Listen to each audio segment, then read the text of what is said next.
जिसके असर में आने वाले लोग ज़ॉम्बी बन रहे हैं। ये वायरस किसी भी इंसान को सिर्फ 12 सेकंड के अंदर ज़ॉम्बी बना देता है। इसी वजह से हजारों लोग पागलों की तरह दीवार चढ़कर शहर के अंदर घुस रहे हैं और लोगों को काटना शुरू कर रहे हैं। पूरे शहर में हाहाकार मच चुका है। लोग भाग रहे हैं, चिल्ला रहे हैं, लेकिन बचकर जाने की कोई जगह नहीं है। हजारों ज़ॉम्बी एक साथ दीवार के ऊपर इस तरह चढ़ रहे हैं जैसे ज़ॉम्बीज का एक पहाड़ बन गया हो। तो ऐसी हालत क्यों हुई, यही आज हम देखने वाले हैं।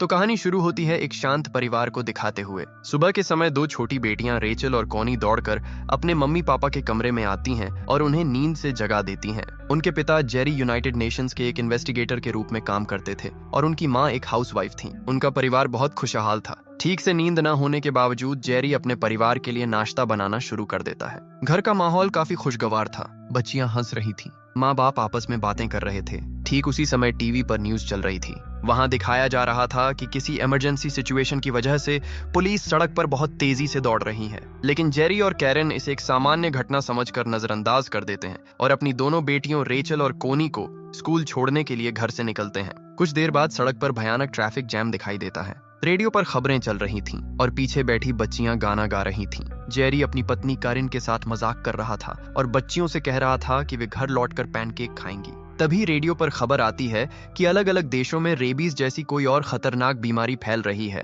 जेरी जब ध्यान से वह खबर सुन रहा था, तभी एक पुलिस कार तेजी से आकर उनकी कार का साइड मिरर तोड़ते हुए आगे निकल जाती है। जेरी हैरान होकर कार से बाहर निकलता है और सोचता है कि यहाँ क्या हो रहा है। ठीक उसी पल कुछ लोग डर के मारे ट्रैफिक जैम के बीच से ही भागना शुरू कर देते हैं। जेरी हैरानी से सोचता है कि लोग इतनी तेजी से क्यों भाग रहे हैं। माहौल अचानक अजीब हो जाता है। जेरी जब अपनी कार की तरफ वापस लौट रहा था, तभी पास की एक बिल्डिंग में जोरदार धमाके के साथ एक्सप्लोजन होता है। तभी एक पुलिस ऑफिसर तेजी से जेरी के पास आता है और चिल्लाकर कहता है, जल्दी कार में बैठो। लेकिन बदकिस्मती से एक अनकंट्रोल्ड ट्रक तेज रफ्तार में आकर उस ऑफिसर को कुचलते हुए निकल जाता है। वो ट्रक आसपास की और भी कार्स को तबाह कर देता है। ये सब देखकर जेरी और उसका परिवार डर जाता है और समझ जाता है कि यहाँ रहना बहुत खतरनाक है। इसलिए वे कार लेकर वहां से निकलने की कोशिश करते हैं। दूसरे लोग अपनी अपनी कार स्टार्ट कर रहे थे, लेकिन जेरी समझदारी दिखाता है। वह समझ जाता है कि ट्रैफिक में फंसे रहना बेवकूफी होगी, इसलिए वह उसी ट्रक के पीछे पीछे ड्राइव करता है और तेजी से रास्ता पार कर जाता है। ट्रक ड्राइवर के ब्रेक्स काम नहीं कर रहे थे और आखिर में ट्रक क्रैश हो जाता है। जेरी फिर भी अपने परिवार के लिए सुरक्षित जगह तलाश कर रहा था। दूसरी तरफ उसकी पत्नी पीछे सीट पर बच्चियों को संभालकर उन्हें हिम्मत दे रही थी। डर की वजह से रेचल अपनी माँ के पास जाना चाहती थी, लेकिन जेरी ऐसा नहीं चाहता था। कार चलाते समय जेरी बार बार पीछे देखने की कोशिश कर रहा था और ठीक तभी उसका ध्यान हट जाता है और कार एक एम्बुलेंस से टकरा जाती है। टक्कर बहुत जोरदार थी। कुछ देर के लिए जेरी और कैरिन बेहोश हो जाते हैं, लेकिन किस्मत से सबको होश आ जाता है। बाहर का नजारा तब तक पूरी तरह बदल चुका था। लोग एक अजीब वायरस से इन्फेक्टेड होकर ज़ोंबी जैसी हरकतें कर रहे थे। सामने जो भी मिल रहा था उसे काट रहे थे। पूरा शहर कुछ ही मिनट्स में एक भयानक नरक में बदल चुका था। यह देखकर जेरी जल्दी से अपनी छोटी बेटी कोनी को गोद में उठा लेता है। वह और करिन पास में एक आरवी कार देखते हैं जिसके अंदर की मौजूद थी। तभी ज़ॉम्बीज का एक ग्रुप उनकी तरफ आना शुरू कर देता है। करिन हिम्मत दिखाकर एक ज़ॉम्बी को लात मारकर दूर कर देती है। जेरी कार घुमाकर बाकी ज़ॉम्बीज से बचते हुए तेजी से वहां से भाग जाता है। कुछ ही देर में पूरा शहर ज़ॉम्बीज के कब्जे में चला जाता है। जेरी कार चलाते चलाते एक सुनसान गांव जैसी जगह पर पहुंचता है, लेकिन तभी रेचल की हालत बहुत खराब होने लगती है। असल में रेचल को एस्मा अटैक शुरू हो गया था, इसलिए जेरी को कार रोकनी पड़ती है। वह कार रोककर रेचल को चेक करता है और इस प्रॉब्लम का सोल्यूशन खोजने लगता है। आखिर में वह फैसला करता है कि पास की फार्मेसी में जाना ही ठीक रहेगा। जेरी फिर से कार स्टार्ट करने की कोशिश करता है, लेकिन इस बार कार आसानी से स्टार्ट नहीं हो रही थी।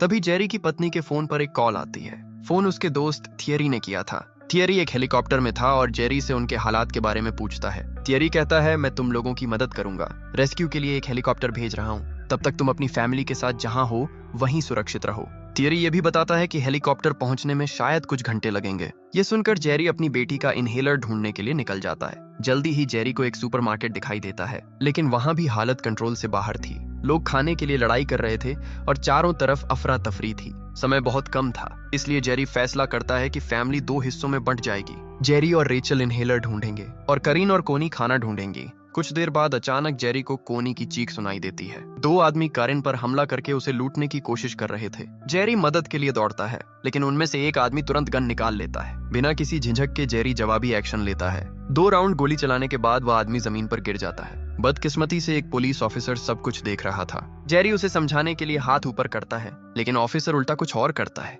वह उसकी बात सुनने के बजाय स्टोर से खाना उठाना शुरू कर देता है। जेरी और उसका परिवार तेजी से वहां से भाग जाता है, लेकिन बाहर रखी कार अब उन्हें नहीं मिलती।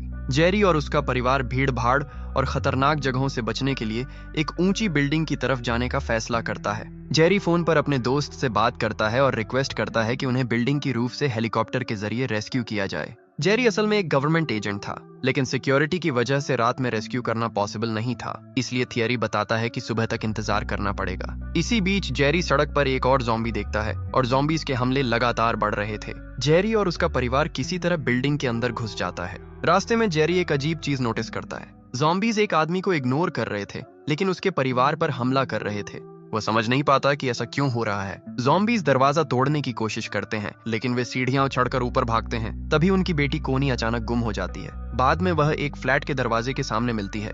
कोनी की आवाज सुनकर उस फ्लैट में रहने वाला एक लैटिन फैमिली दरवाजा खोल देता है और उन्हें शेल्टर देता है। उनका छोटा बेटा टॉमी इंग्लिश जानता था, इसलिए बात करना आसान हो जाता है। वे जेरी के परिवार को खाना देते हैं और रात वहीं बिताने को कहते हैं। इधर रेडियो पर अनाउंसमेंट हो रहा था कि इस ज़ॉम्बी वायरस की वजह से सभी को कुछ हफ्तों तक अपने घरों में ही रहना होगा। अगली सुबह जेरी नींद से जागकर उस फैमिली से कहता है कि यहाँ रहना डेंजरस है और उन्हें उसके साथ यहाँ से निकलना चाहिए, लेकिन डर की वजह से वे राजी नहीं होते। इसके बाद जेरी का परिवार रूफ की तरफ जाने के लिए तैयार होकर निकल पड़ता है। शुरुआत में सब कुछ ठीक था, लेकिन सीढ़ियों में ही ज़ॉम्बी हमला कर देते हैं। सभी तेजी से ऊपर की तरफ भागते हैं और जेरी पीछे से ज़ॉम्बी से लड़ता है ताकि उसका परिवार बच सके। इस लड़ाई के दौरान एक ज़ॉम्बी का खून जेरी के मुंह में चला जाता है। तब जेरी को लगता है कि शायद वह इन्फेक्टेड हो गया है। वह तुरंत रूफ के किनारे जाकर खड़ा हो जाता है और 12 सेकंड गिनना शुरू करता है, ताकि अगर वह ज़ॉम्बी बन जाए तो उसके परिवार को कोई नुकसान न हो। लेकिन 12 सेकंड गुजर जाने के बाद भी उसे कुछ नहीं होता।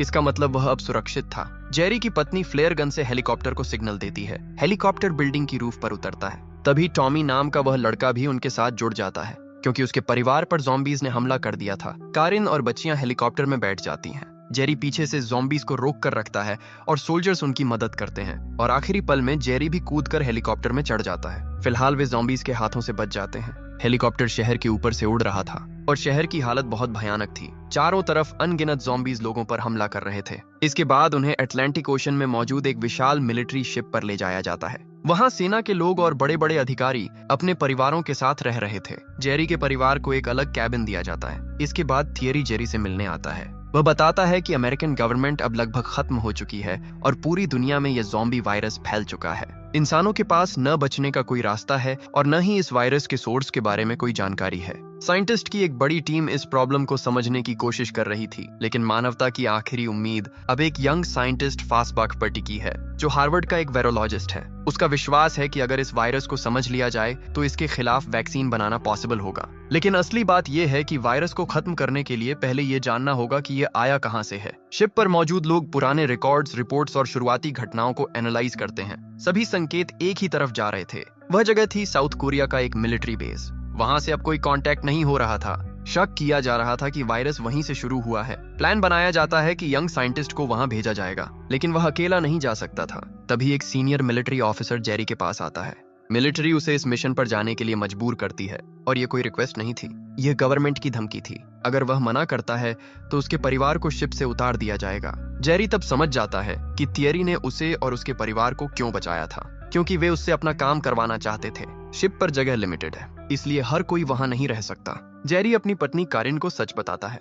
उनके पास अब कोई रास्ता नहीं था, या तो उसे मिशन पर जाकर फैमिली को सुरक्षित रखना था या मना करके उन्हें मौत के मुंह में धकेलना था। करिन ये सुनकर टूट जाती है, लेकिन जेरी जाने का फैसला करता है। जाने से पहले जेरी करिन को एक सैटेलाइट फोन देता है ताकि कांटेक्ट बना रहे। फैमिली से विदा लेकर जेरी वादा करता है कि वह वापस आएगा, हालांकि वह खुद भी नहीं जानता था कि वह जिंदा लौट पाएगा या नहीं। इसके बाद वह यंग साइंटिस्ट एंड्रू फासबाख और कुछ सोल्जर्स के साथ प्लेन में साउथ कोरिया के लिए रवाना होता है। रास्ते में जेरी एंड्रू को सिखाता है कि इस हालत में कैसे जिंदा रहना है, क्योंकि किताबों की थ्योरी और असली सिचुएशन में जमीन आसमान का फर्क होता है। फ्लाइट के दौरान एंड्रू काफी कॉन्फिडेंस दिखाता है। वह कहता है कि प्रकृति चाहे कितनी भी खतरनाक चीज बनाए, उसके अंदर कोई ना कोई वीकनेस जरूर छिपी होती है।